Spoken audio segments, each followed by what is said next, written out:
Greetings, everyone, and welcome to our project presentation. We, the Team 6, are excited to present EZCare, a platform created with one goal in mind to make life simpler, safer, and more connected to our senior citizens. So let's begin with. As we all know, aging often brings unique challenges. Many seniors struggle to manage their health, keep track of medications, or maintain strong social connections. Simple daily tasks that we take for granted, like finding nearby hospitals, remembering doctor visits, or even reaching out to family and friends, can become overwhelming for them. The outcome is frustration, reduced sense of independence, and sometimes even feeling isolated. So, our idea was to design something that is not overloaded with features, but instead focuses on uh, ease of user, essential functionalities, and accessibility. The goal is to genuinely enhance their quality of life and help them remain independent. And that is the purpose EasyCare is designed for: simple and empathetic digital solution tailored for the needs of senior citizens. So the next step is identifying the users. Because before building a solution, the most important step is asking for whom we are designing for and solving what specific problems. At the very heart of our platform are senior citizens. So we have three categories of users segregated as primary users, secondary users, and tertiary users. Senior citizens being center of this application are one of the primary users. And after that, doctors are also the primary users uh, because they need to access this platform for monitoring the health conditions of seniors and providing timely guidance and any intervention needed on time. So our next is our secondary users. Our secondary users comprises of family members who may not be using our app frequently or not even once, but they are responsible for uh, taking care of their loved ones. So our next group of users are tertiary users, which include NGOs, government agencies, medical institutions, researchers, etc., who work for the well-being of senior citizens. So this is the approach we are moving ahead with.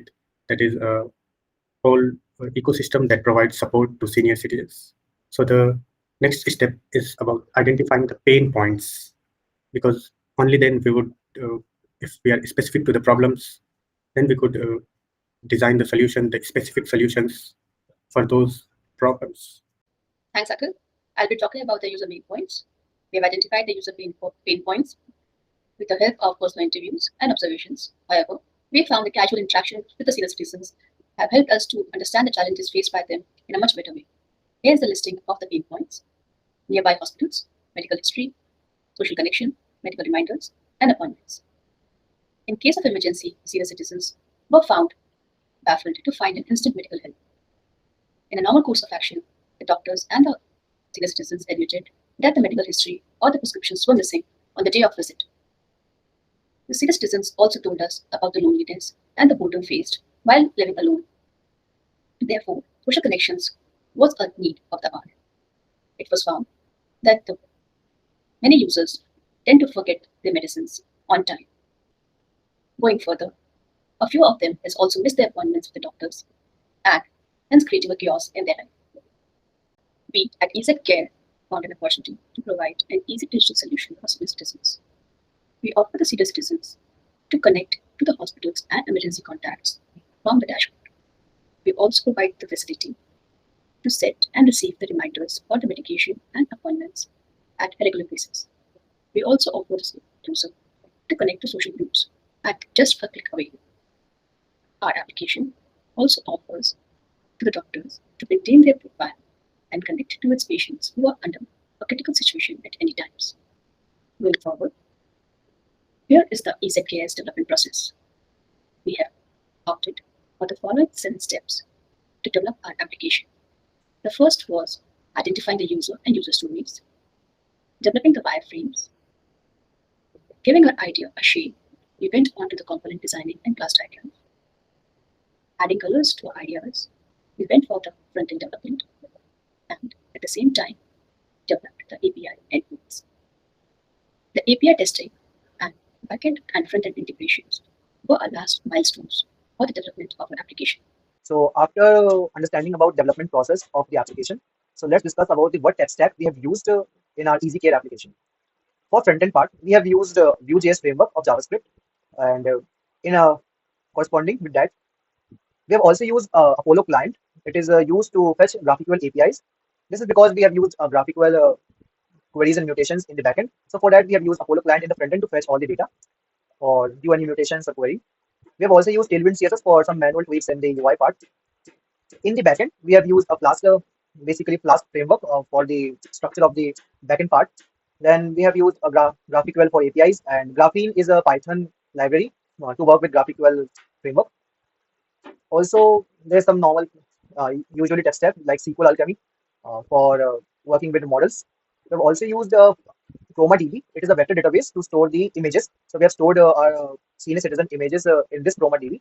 We are using Insight Face is a library for facial recognition to recognize the senior citizen faces in cases of emergency. Unicorn is for HTTP server, and Flask JWT extended is used for generating JWT tokens and authentication. And Flask course is just for cross-origin resource sharing, like for that. API scheduler is for background task schedule. We have not used Celery or Redis for that. We have just used API scheduler for scheduling background tasks such as reminders and appointment reminders or medication reminders, etc. For the DevOps part, we are using Docker for containerization, like so that everyone can easily run it without any system or Windows configuration. We are using Caddy for reverse proxy, Nginx as a front-end web server, or GitHub for version controlling and continuous integration, continuous deployment pipeline. For AI and ML part, we are using, as we learned in previous slide, we are using Insight Face for facial recognition, and it generates some vector images which we are storing in ChromaDB. Uh, yeah, ChromaDB and NumPy and OpenCV for like behind the scenes computing and computer vision processing for the images and for cosine similarity, etc. General tech, we are using Jira for the project management, like to assign tasks, to manage all the tasks, whether done or to make Kanban boards. For that, we are using Jira. Git and GitHub for version control, definitely. And Figma, we have used Figma for wireframe development that we have showed in milestone 2. Plant UML, we have used to create UML diagrams for UML field diagram and class diagrams. And Swagger editor for our graphical API documentation, like it's was in milestone 4, right? Hello everyone.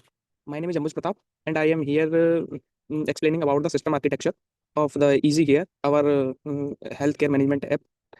Let's look at our production setup and hosting. Our system is fully containerized using Docker and Docker Compose, making deployment reliable and consistent across environments. In production, we use multi-container architecture where frontend is built with the Vue.js and served through the Nginx for fast delivery.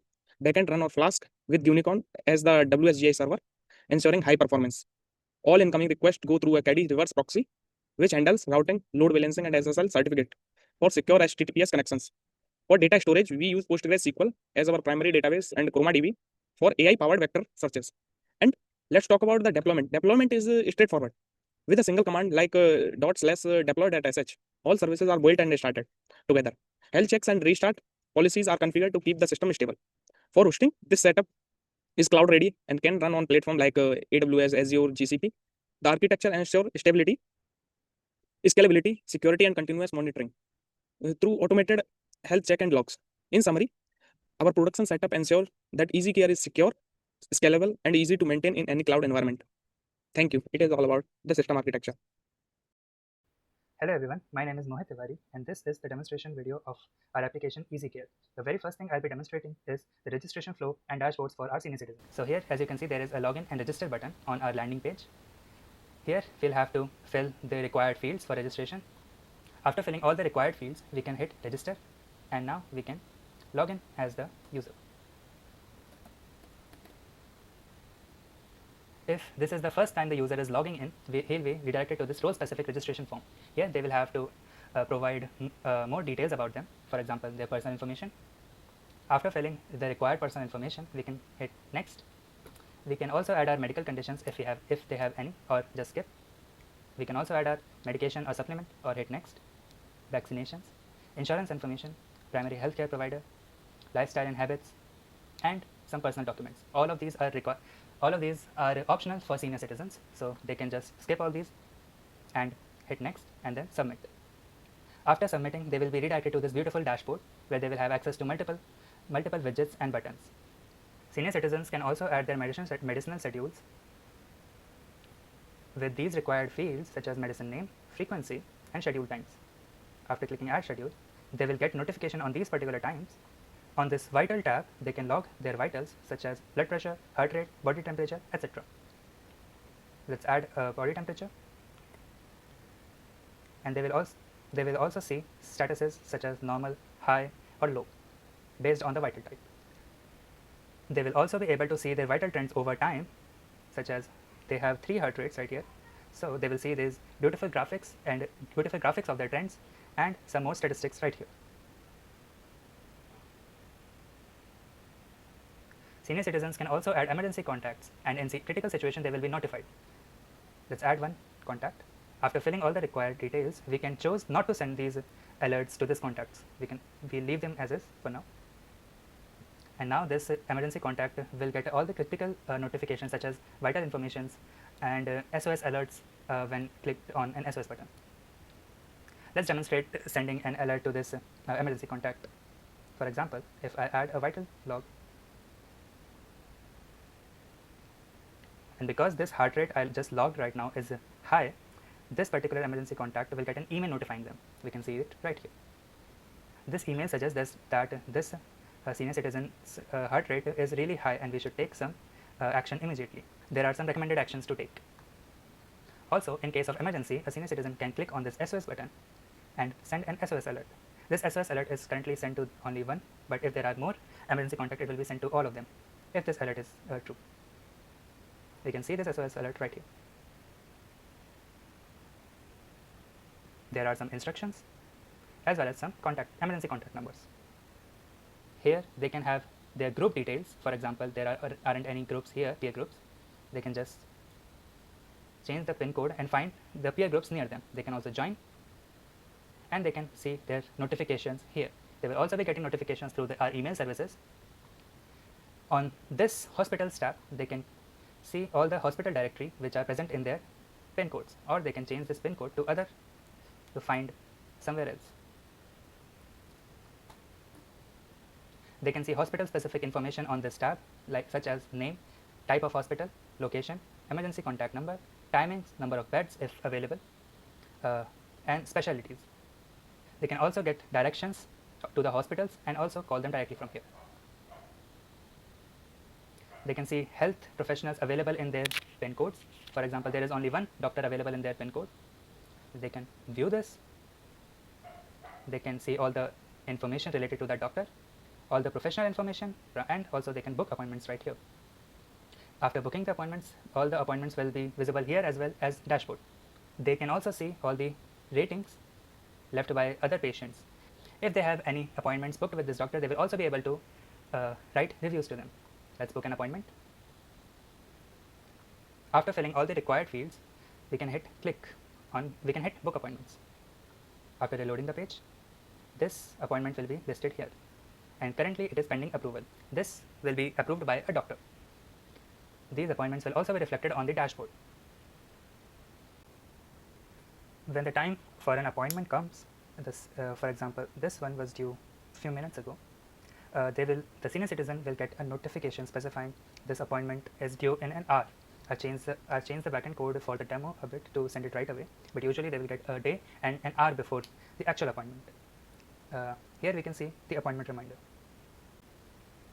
Finally, senior citizens can also add a short video of their facial so that in emergency, hospitals or doctors can recognize them just by an image.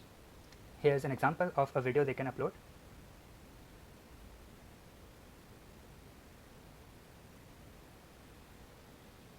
And they can upload that video after clicking on this button and selecting that particular video. This is the video I just created, and we can register Face ID. We'll have to wait a few seconds. And now this user has been registered with 15 facial embeddings. We'll see this facial lookup when we'll visit a doctor's dashboard. Hi, my name is Akhileshwar Pandey, and I'm here to give a walkthrough of registration flow, dashboard, and the appointment management for doctors for the web application EZCare. Let's begin it. So if I'll register for doctors, I'll register for healthcare professional, and after clicking on the register, you'll see I'll be able to log in. But before the doctor can log in, the moderator will have to approve the doctor by checking its all the details and everything. So first of all, I will go to the doctor's portal. Okay, so I need the date of birth of doctors. So this date of in the personal information I will do. Now I have to fill its personal in professional information and go to next and submit. And this doctor's information will be approved by moderator. He will check the details like license number and everything and his degree, and then he will approve it. You'll be easily you'll be able to see that the moderator has approved this doctor and he is getting the appointment requests also. So I can do three things. I can reject the appointment, I can accept the appointment, and I can see the details like why this patient wants to visit and just the phone number and email ID and everything. So if I'll click on the accept, it will ask me for the surety if I want to accept the appointment. And after accepting it, if I refresh the my confirmed assignments appointments, you can see here are the appointments listed. So you can view the patient's profile from here. Okay, you can see the patient's profile from here, and you'll be able to see the status. It is confirmed. Okay, so you can also do one thing. If you click here, you can search the patient through email, through EZID, and through facial recognition also. If I click, I want to select the patient photo from the facial recognition. I'll go here and recognize the face. This facial recognition successful. It matches to this EZID. It's a 86.4% match. And you can read the profile of that patient also. It is senior 01. And these are the details of senior 01. And you can easily be able to see the heart rate. Okay, so you can see the heart rate trend over time. There are total 7 readings, and if I go to the body temperature, you can see the latest reading is 101, and this is the average. So this is how you can check for the different vitals, and this is from the doctor's perspective. Doctors can also view prescriptions of a given senior citizen and also prescribe new medications if they have any appointments associated with them. After filling the required fields, we can hit add prescription. The added prescription will be reflected on the senior citizen's dashboard as well, and they will receive notification on the given time. Finally, we will be looking at the moderator dashboard, where we will be able to monitor and manage the doctors on the platform. I log in as the moderator, and this is the moderator dashboard. We can see two buttons here. One is health professionals and other is user lookup. On this health professional button, we will be able to see all the doctors on the platform, and we can filter them with specializations, minimum rating, statuses, and pin code. Currently, there is only one doctor available on the platform. Another way to look up a particular doctor profile is this user lookup. Here we can search by EZID or email. Let's search by email and click enter. Here we can see this doctor profile is active, but if this is the first time they have registered, we will see a pending approval. We have a flag doctor, restricted doctor, and there will also be an approve doctor button if this was the first time this particular user was logged in. After approval, this doctor will be able to manage and take appointments from the senior citizens. If I flag or restrict this doctor, they won't be able to take any appointments. For flag, it will be temporary, but for restrict, it will be a permanent ban. So this was all about our EZCare application, from the birth of the idea, from choosing the problem statement given to us, and how we have processed it, how we thought about it, what was our design process, how should our application look, what should we should use it, or like all the tech stack, all the behind the scenes work, the development process. We are seeing the 7 phase development process of the application. So yes, the teamwork is this, and thank you.